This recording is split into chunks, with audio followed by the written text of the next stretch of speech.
Fearless Disease. So let's spin the globe just a little bit. We have our eyes on what's going on in Ukraine. We also saw in a post on X, Volodymyr Zelensky suggested a face-to-face meeting with President Trump could be very close. Walk us through where these peace talks stand. Yeah, there is some reporting out there from the Ukrainian side and Zelensky himself that there could be a potential meeting between President Trump and President Zelensky on Sunday at Mar-a-Lago. That is where President Trump is spending the holiday season. I do want to note, though, the White House is not confirming that and has not given us any guidance on that so far. We're only hearing it from the Ukrainian side, and that's notable because the Ukrainians have been pushing for weeks to get a sit-down between President Trump and President Zelensky. And President Trump has said he's not going to sit down with Zelensky until they are close to reaching a deal. We know this week that Zelensky met and had a phone call with Special Envoy Witkoff and the president's son-in-law Jared Kushner, who's working on this peace plan with Zelensky. They unveiled this 20-point plan, and it appears they're getting closer to the finish line, or at least somewhere where the Ukrainians feel very comfortable saying, here's our proposal, here's what we're willing to give. And there were two major concessions in the latest peace proposal that are quite notable. And one of them is talking about that eastern Donbass region. It's about 20% of Ukraine's landmass that has been under Russian-occupied rule for the last 4 years, since really the start of the war.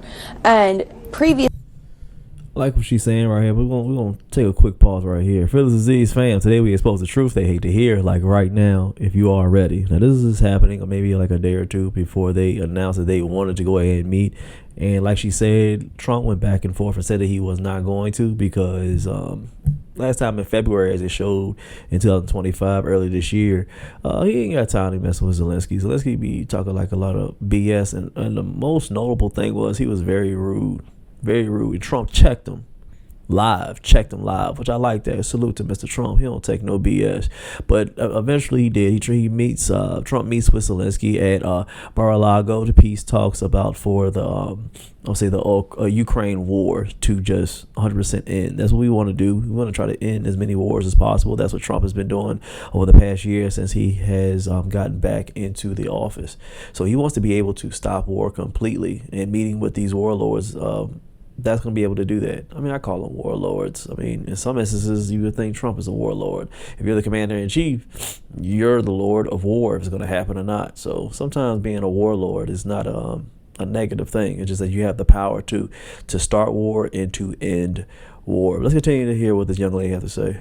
Obviously, it was a non-starter for Zelensky to even think about giving up that land. He now says he may be willing to pull back troops if the Russians are, that's the key, and create somewhat of a demilitarized zone there. Now, read months ago, that was unthought of, that Zelensky would even agree to that. So that's quite notable that he's willing to cede some of that for a potential path towards peace. But again, this is all hinging on the Kremlin and Putin, and there's really no indication that they're willing to reach a peace deal with the Ukrainians that would really result in the end to the war without having total control of at least part of the Donbass. So there's still a lot of work to do. We're still waiting for the White House to confirm if that meeting in Mar-a-Lago is real and it's going to happen. It would certainly be quite notable, but there's still a long way to go, it seems, for all sides to reach this peace deal. It's very true about that. I mean, it's because most of the things that we want to push to end some of these wars are American first kind of policies, or because what we believe here is that it should be civil, it should be able to have a correct structure, but there's a lot of mayhem going on around the world, especially over there with Zelensky and Ukraine and Nigeria and everything like that. That's why we're bombing over there. That's why we want to be able to stop some of the wars, because really at the end of the day, it's mostly just a lot of BS. What I would say, this is my predictions, it's just a lot of BS. And of course, even the libs will love this. Ending these endless wars, libs will love it as well.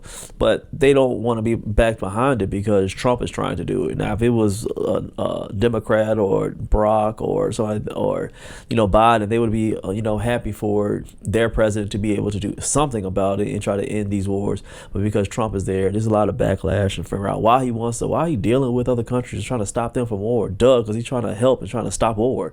What's wrong with that? There's nothing wrong with it at all. But liberals will try to fight Trump at any end, any corner, just to be like, oh, just because Trump is doing it, we don't want to be behind it, which is very childish. It's just how it is. But that's what happens when you're on the demonic side. You won't see the good, even when it's something that you don't 100% agree with. You still should see the good in what he's trying to do. Deals are going to get signed soon, war over, and buildings are going to be saved eventually, because Trump is not going to stop until he stops these wars.